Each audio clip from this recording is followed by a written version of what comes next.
Hey everyone, and welcome back to Love Hackers, your daily dose of dating advice. I'm Alex Carter, And I'm Sophie Tanaka. and we are your guides through this crazy world of modern romance. That's right. And today we're diving deep into a question that we get all the time. Yeah, what happens after? What happens after that first date? That's the big question. Assuming it went well and you're hoping for a second date, Right. but, maybe things didn't get physical on date number one. It happens. What is that? Yeah, it's a tricky stage, for sure. And there's a lot of advice out there, that focuses on that initial spark. Right. But then how do you keep that momentum going and build a genuine connection that could actually lead to something more? Okay, so that's exactly what we're unpacking today. That's right. We're going to be looking at some expert advice on how to navigate those crucial steps after the first date, Absolutely. especially if you're aiming for a second date and beyond. And let me tell you, some of this stuff is really eye-opening. I think it's all about building a foundation. Think of it like a house. You don't start with the roof, right? Right. You need a solid base. Of course. And in the world of dating, that foundation is built on a few key things. Trust, comfort, attraction, rapport. Yeah. And yes, even a little bit of sexual tension. Ooh, exciting. Okay, so let's start with trust and comfort. Sounds good. One thing that really jumped out at me from this expert advice is the emphasis on authenticity. Right? It might seem obvious, but so many people try to present a version of themselves Yeah, that they think the other person will like, of course. instead of just being genuinely themselves. Mhm. Why do you think that backfires? Well, think about it this way. Have you ever been talking to someone and just had that gut feeling that they weren't being real with you? Totally. It's like an instant trust breaker, right? For sure. So authenticity, on the other hand, it creates a sense of safety and connection. Right. It signals to the other person that you're not hiding anything, Right. and that allows them to relax and hopefully be themselves too. Yeah, totally. That makes total sense. And vulnerability plays a big role in building trust as well, right? Yo, absolutely. Yeah. When you allow yourself to be vulnerable with someone, you're essentially saying, hey, I trust you enough to let you see this side of me, Yeah. even though it might not be perfect. Right. And that can be incredibly attractive because it shows that you're comfortable with who you are. Okay, so we've got the be yourself part down. Yeah. But there's also this advice about being a physical person, Mm. but not in a creepy way. Oh, yeah, I feel like this is where a lot of people get tripped up. totally. What's the key to navigating that line Right. between being appropriately affectionate and coming across as too forward? It's all about what I like to call gradual physical escalation. Ooh, okay. You don't want to go from 0 to 60 in a matter of minutes. Right. Start with subtle touches, like a light touch on the arm when you're both laughing at a joke, Okay, or a brief hug when you first greet each other. got it. I can see how that would create a sense of comfort and familiarity Okay. without feeling forced or awkward. Exactly. But what about those of us who are maybe a little touch averse? Right. Is it absolutely necessary to be physically affectionate on a first date? It's not about forcing yourself outside of your comfort zone. Sure. It's more about recognizing that touch is a powerful form of communication. Okay, Even small gestures can go a long way in building that rapport and connection. I see. So if you're not comfortable with physical touch, that's totally fine. Okay. Just make sure you're compensating with other forms of nonverbal communication, Right. like making eye contact or leaning in when you're listening Uh-huh. and using open and inviting body language. Okay, so being genuine and building comfort are crucial. Very important. But let's be real, attraction is also a huge factor in whether or not a second date happens. Oh, absolutely.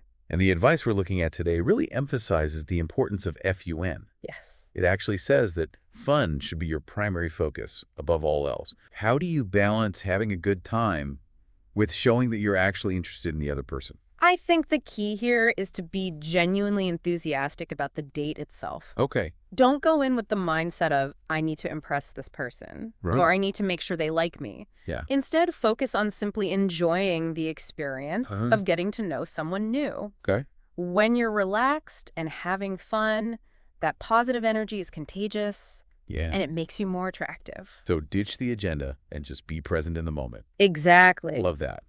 But there's also this warning against bragging Oh, yeah. or putting your date on a pedestal. Nobody likes that. How do you strike that balance between showing interest without coming across as overly eager or desperate? This is where active listening comes in. When you're truly engaged in the conversation Uh-huh. and genuinely curious about the other person, Yeah. it shows Ask insightful questions that go beyond the superficial Got it. and really listen to their answers. Right. People love to talk about themselves. That's true. And by showing that you're interested in what they have to say, Yeah. you're already making a great impression. It's like that saying, people won't remember what you said, but they'll remember how you made them feel. Exactly. And feeling heard and understood is a powerful thing. It really is. And it goes both ways.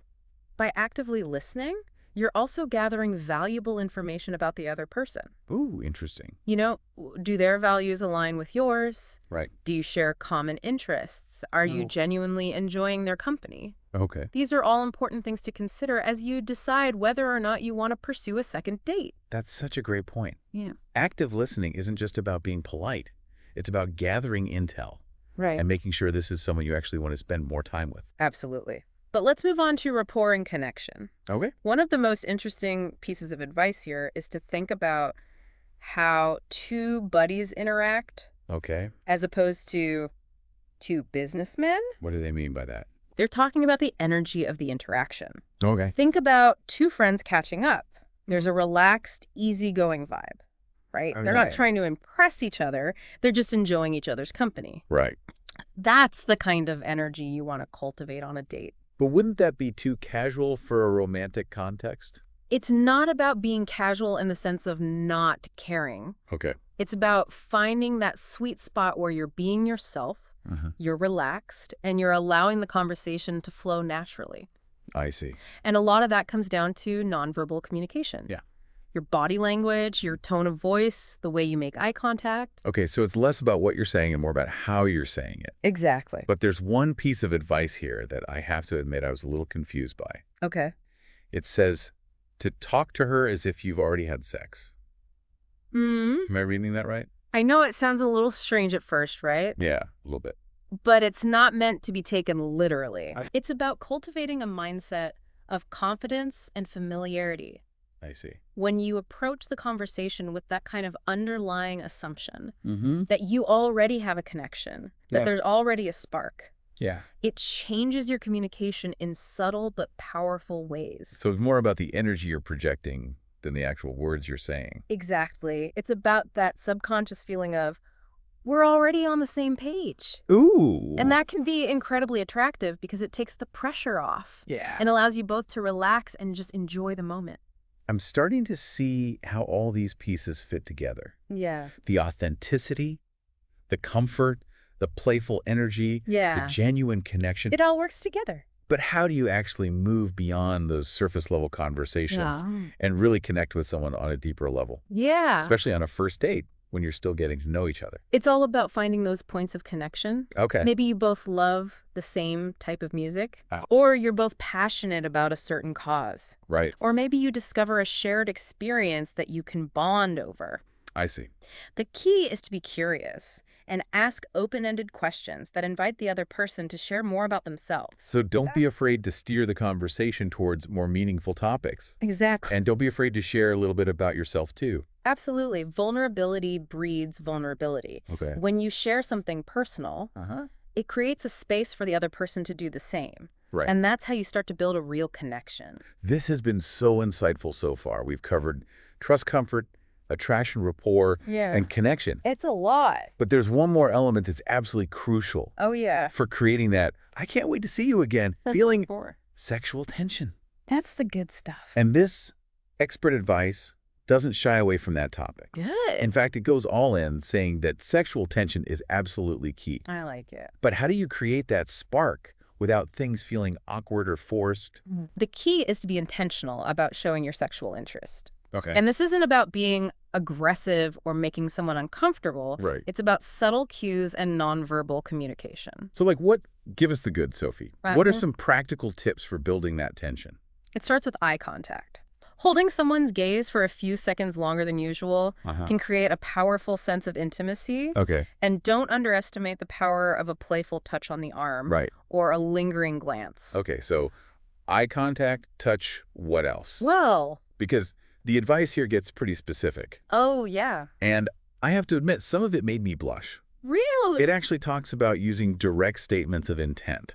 Like what? Like, damn, you look so fine in that dress. I want to take my time, rip it off you later tonight. Wow. Okay. Is that actually a good idea? I feel like that would either be a home run or a total disaster. You're right. It's a high-risk, high-reward approach. Yeah. Directness can be incredibly effective if the timing and the vibe are right. But if it feels too soon or too aggressive, it could definitely backfire. So how do you know when it's appropriate to be that direct? And are there any less risky ways to create that sexual tension? It's all about reading the cues. Okay. If you've established a good rapport, if the conversation is flowing, Right. if there's already a sense of playful flirting going on, Yeah. then a well-timed, slightly suggestive comment could be a great way to escalate things. I see. But if you're not sure, it's always better to err on the side of caution. That makes sense. Yes. So what are some less direct methods for building that tension? Right. But the advice here talks about things like innuendo and double entendres. Right. Any tips for how to use those effectively? Humor is a great tool for creating sexual tension. Okay. A well-placed double entendre delivered with a playful smirk can be incredibly sexy. You can also use your body language to create a sense of intimacy. Okay. Lean in when you're talking, make eye contact, and don't be afraid to let your gaze linger for a moment. Okay, so playful banter, suggestive glances. What about something a little more psychological? Okay. Because this expert advice gets really interesting here. Oh, yeah. It suggests imagining her naked and utilizing the principle of state transference. Oh, wow. Is this some kind of Jedi mind trick? Does it actually work? It's not magic, but there is some psychology behind it. Okay. The idea is that when you focus on your own arousal, those feelings can be subconsciously picked up by the other person. Interesting. It's like you're creating a magnetic field of attraction. So you're saying that if you're thinking sexy thoughts, it'll make your date think sexy thoughts too. It's not quite that simple, Okay. but there's definitely something to be said for the power of suggestion Right. and the way our thoughts and feelings can influence our behavior and even our pheromones. That's pretty wild. So are you saying that we should all be walking around imagining everyone naked? Well, Because I'm not sure I'm comfortable with that level of mental imagery. it's not about being creepy or objectifying anyone. Okay. It's more about cultivating a mindset of attraction Right. and allowing that energy to come through in your interactions. So we're back to that confidence thing again. Exactly. It all comes down to how you're feeling about yourself and how you're projecting that energy outwards. Confidence is sexy. When you feel good about yourself, it shows. Yeah. And it makes you more attractive to others. And part of that confidence comes from knowing how to create that sexual tension and knowing that you have the power to turn someone on. This is so fascinating. It is. We've talked about eye contact, body language, playful banter, even the power of suggestion. Right. But what about the actual physical escalation? Because at some point you have to make a move, right? Absolutely. All of this buildup is leading to that moment of truth. So how do you escalate things without seeming pushy or presumptuous? Well, that's what we'll be diving into in the next part of this deep dive. Oh, exciting. So stay tuned because things are about to get really interesting. Can't wait. Me neither. Welcome back to Love Hackers. We're picking up right where we left off talking about how to create that irresistible sexual tension and keep the momentum going after a great first date. Last time we were getting into some pretty steamy territory, talking about eye contact, body language, even the power of suggestion. But now it's time to address the elephant in the room, actually making a move. Because all that tension is building towards something, right? Exactly. Yeah. You've laid the groundwork, you've established a connection, you've sparked that attraction. Now it's time to take action. But this is where things can get tricky because you don't want to misread the signals or make the other person feel uncomfortable. It's that classic dilemma. How do you escalate things without coming across as too aggressive? Or, on the flip side, missing your chance altogether? Because I think a lot of people, especially after a first date, are worried about seeming presumptuous or misinterpreting the other person's cues. It's a delicate balance for sure, and there's no one-size-fits-all answer. But one of the most important things is to pay attention to the other person's body language and verbal cues.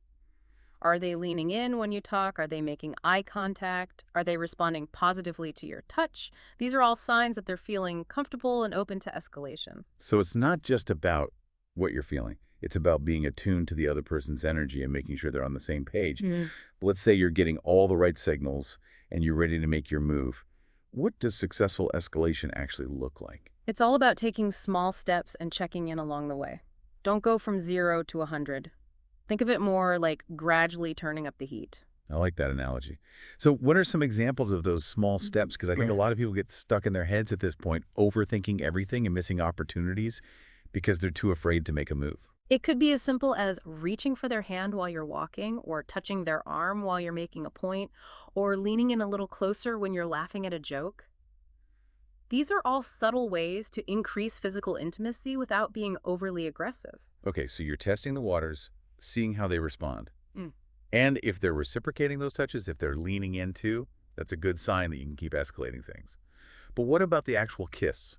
Because I think that's the moment where a lot of people freeze up. The key is to create a moment where it feels natural and organic. Ugh. Don't overthink it. If you're feeling the connection, if the energy is right, just go for it. Or what if they pull away?